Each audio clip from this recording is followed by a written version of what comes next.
Okay, so this is just to explain the post when did I post this? I think it was last week, concerning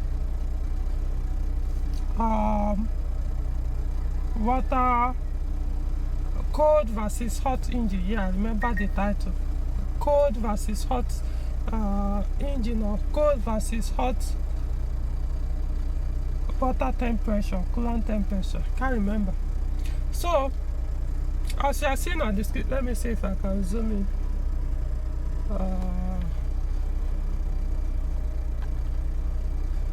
Okay, so alright, so now you're looking at it better. Okay, so if your temperature gauge doesn't get to 90 degrees Celsius, or at least close to 90 degrees, as you can see where it is now,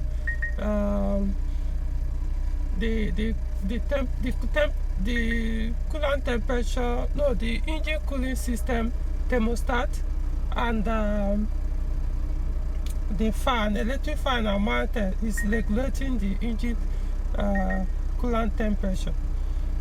So if it doesn't get close to this 90 or 90 degrees Celsius, or even a little bit 90, sometimes it could exceed 90, maybe to like 95 degrees Celsius, then your engine is running colder than it should. What I mean, when you start your engine, of course it will stay at the blue zone. You can see that blue zone. I'm talking about this. You can see this mark here. So of course, when your engine is cold, like first time you start your engine in the morning, it will be here. With time, as engine is running, maybe in motion or it's at idle, it gradually start climbing. I mean the needle, this indicator, this needle here, to start climbing up until now gets to like 90 degrees Celsius or above 90, and hovers around it. So if that is not the case in your own car, doesn't matter which car it is. Maybe there are some cars that may not give you you may not see any mark. You won't see any figure there, you just see mark. Some will not be in Celsius, it might be in how do you pronounce? Is it Fahrenheit or something? Can't remember how it's pronounced. So the most important thing is the middle of that coolant temperature gauge. Once your engine runs for a while, it's supposed to stay there and maintain there. If it doesn't get to that point, it means your engine is running cold or too cold. And what that means is it will increase fuel consumption, because the lower that gauge, the closer it is to that blue zone, the more fuel the car consumes. Now the higher it goes up, the lesser fuel it consumes. Let's assume it hits 110 degrees Celsius. It hits up to that red zone. The consumption will keep reducing. But of course, when you start getting to that point, it means the car is overheating. But the point is, even a car that engine is overheating consumes less fuel than when the engine coolant temperature is at normal. That's my point. So, and aside the fuel consumption issue you will be experiencing if your temperature gauge doesn't get to that point, is your engine will rapidly be wearing out. How rapid might differ depending like your engine oil you use, how you drive the car, if you race it when it's cold and the rest. So all those determine how rapid. But the most important thing is, if your coolant temperature or water temperature, depending on what you're running on the car, though it's supposed to be coolant anyway, but just for the sake of our discussion, if your coolant or water temperature doesn't get to this particular mark, or even a little bit above it, expect your engine will wear out very soon. What do I mean by that? Number one, before you know it, your engine oil will start to short more than it should. You drive a few kilometers, you notice that your oil level has dropped down. Then you get to a point that you start smoking. you start bringing out whitish bluish smoke or white bluish smoke. If you get a point, it now becomes pure blue. In that case, basically your pistons, your rings, your cylinder wall or piston liners or your sleeve, they are gone. Then it continues, you get a point, then your what's it called, your bearings, your crankshaft bearings, your convert bearings, they also start wearing out. You continue like that, you get a point, your engine will now become very noisy, including your cylinder head, your camshaft, everything. If you try to accelerate your car, you see hearing one kind of sound, yeah, in that case, your engine is basically gone. Why is this happening? It's simply because of your engine oil. Engine oil protects all these components I mentioned better when it's hot. And the only way for the engine oil to get hot faster, because of course when the engine is cold, just like the water or coolant is cold inside the engine oil also will be cold. So what actually determines how fast the engine oil becomes hot or warm is your coolant or your water inside your engine. So when in a case where it's always the coolant temperature is always on that blue zone, or maybe a little below 70 degrees Celsius, or always below, it means your engine oil will always run colder. It will stay cold too long or constantly. So meaning that the oil won't be able to protect the engine, like your crankshaft, your camshaft, your rings, your pistons, your cylinder walls, your sleeve, everything. So the longer, that's why they put the thermostat there, so that when you start your engine first time when it's cold, of course your fan is expected to be off. So what will now happen is immediately your thermostat will keep the fluid inside the engine off from entering the radiator, so that it warms up faster. Because what is monitoring remember that what really matters is the temperature of fluid inside the engine, not necessarily the one in the radiator. For your engine oil to warm up faster or be hotter, so that it can be able to protect your engine better. So the thermostat is there now to prevent the cold fluid inside your radiator from transferring to engine at that point when your engine is still cold. Remember, your water pump is constantly spinning once your engine starts running. So if the thermostat is not there, you will keep pushing or spinning or transferring water or coolant to your radiator to your engine. So in that case, you always have low coolant or water temperature, and then your oil will stay cold. And why is cold oil bad for engine? Cold oil is bad for engine because cold oil is usually thicker. The thicker the oil, the lesser it lubricates the engine. You won't be able to protect or pass through some tiny holes or stuff like the cold oil is very bad for engines. So that's why the thermostat is there, so that it won't allow the cold fluid from the radiator to enter the engine. So what will now happen is constantly it holds the fluid in the engine there, so that once the engine starts running, the combustion that is taking place inside that combustion chamber will now heat up the coolant. Remember, the coolant or water surrounds your sleeve or piston liners. So as it's heating up there, it's also warming up the coolant, so that your temperature gauge immediately will shoot up. So as it's coming up fast, what will now happen is your oil temperature will start to increase, because remember, your oil is also circulating via the oil pump inside your engine block and your cylinder head. So while all this is going on, the hotter the coolant or water in your engine, the hotter or the warmer your engine oil becomes. So you start to protect your engine better until it becomes fully hot, and now start doing its work properly. So every time you start your engine cold, know that it doesn't matter how new your engine is, everything your engine is, know that there will be some severe wear that will happen in that engine at that point. So whenever you start your engine and the coolant temperature is very cold, guess what? It's going to wear out. It's going to do some friction. Some friction will take place inside your engine. So now imagine when that friction now stays there constantly, because your oil is cold. Because when you start your engine, immediately it happens, your coolant temperature will start climbing gradually. So your oil becomes hotter, warmer and warmer and warmer. So oil, as it becomes warmer, it thins out. The hotter the oil, the more it thins out. So as it's thinning out, it's becoming lighter, it cannot protect it. Go and check what I'm talking about. Go and touch cold oil. See how it is, how sticky it is. Then go and touch hot oil. Compare the two. See the one that you think that can protect engine better. Thicker, colder oil are usually heavier than thicker oil. That's why I said the lighter the oil, the more it can pass through whatever, no matter how tiny the hole is, it passes through it and do the lubrication job that it's meant to do. You know, so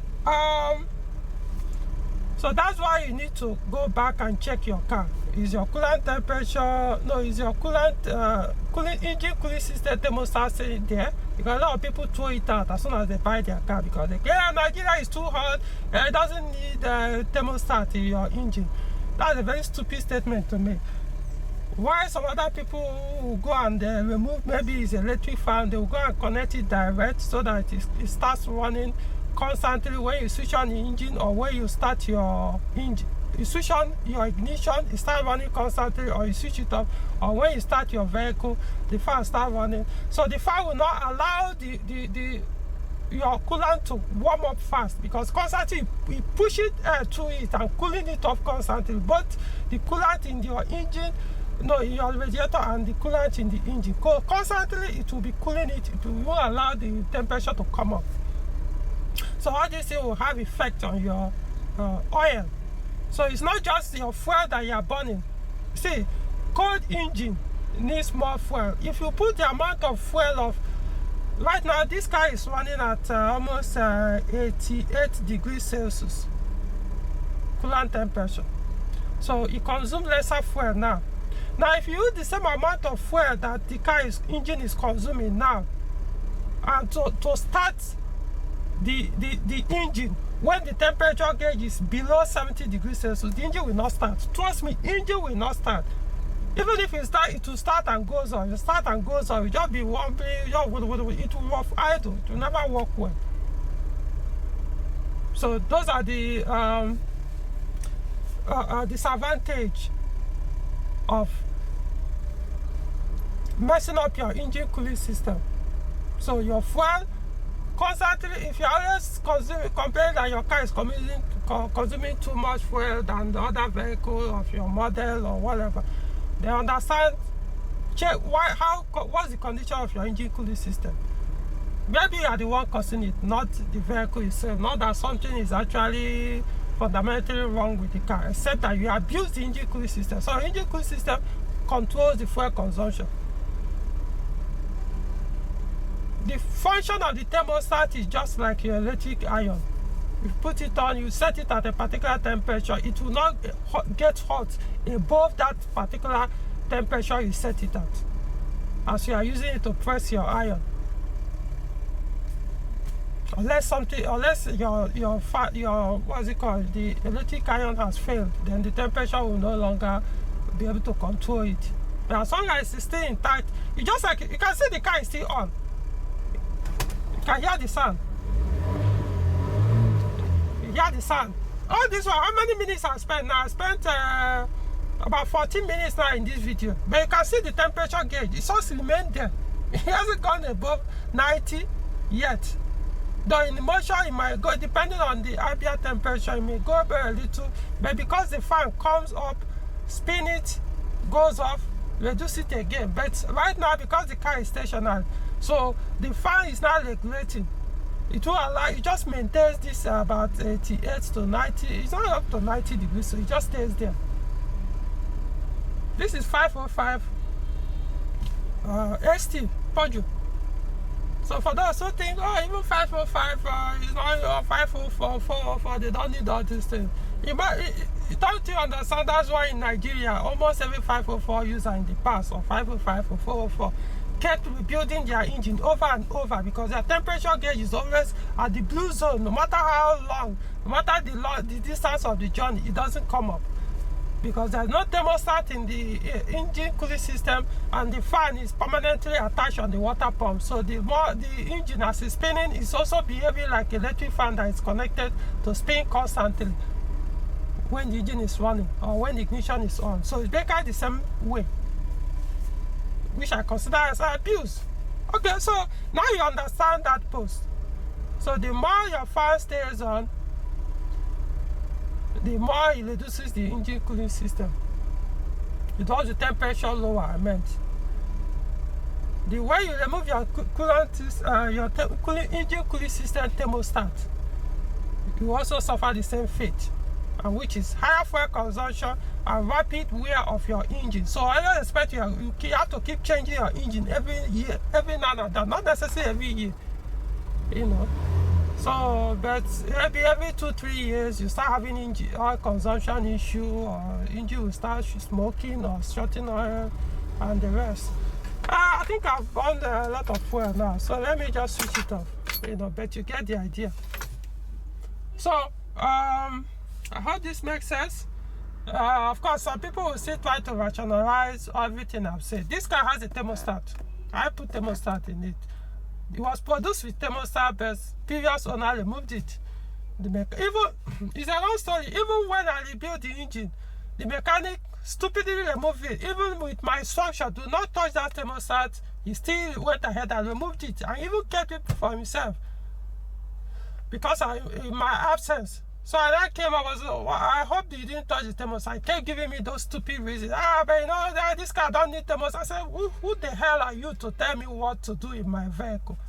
In fact, I had to import that thermostat from outside Nigeria, specifically from Europe. Do you know how much it cost me to get that thermostat? This is not available in Nigeria because there's no demand for them, so sellers don't sell them. I imported it, put it here, and you removed it.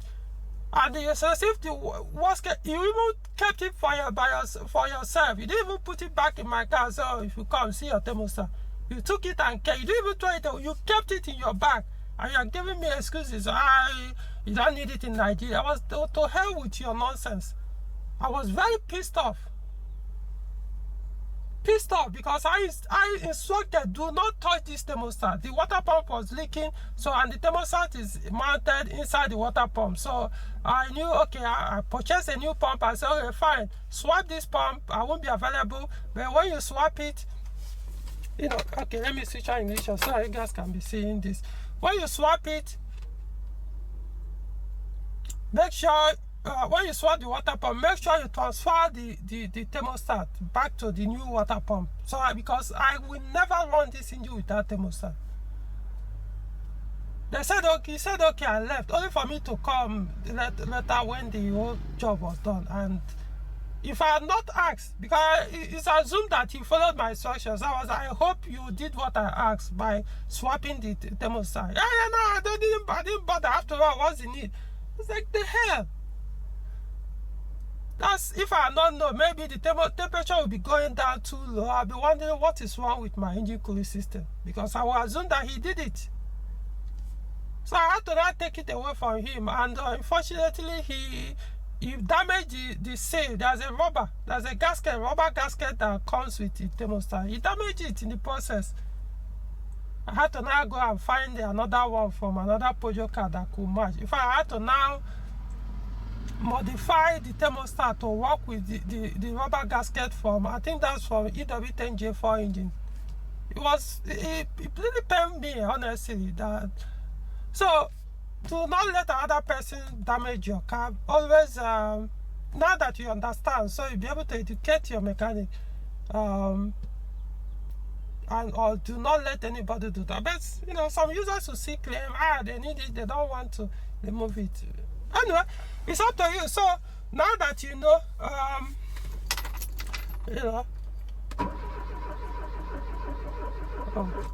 my battery.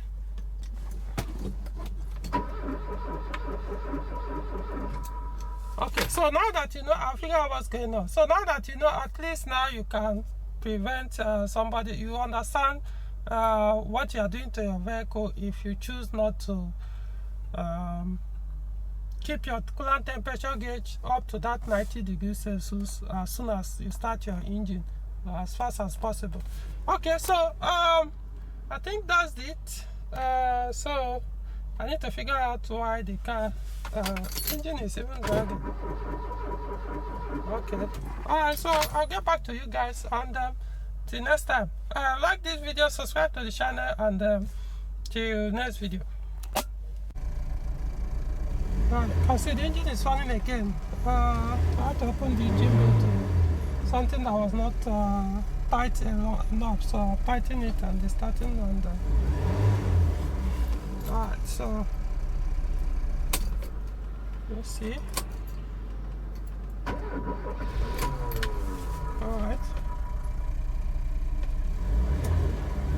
Alright, so the next video, guys.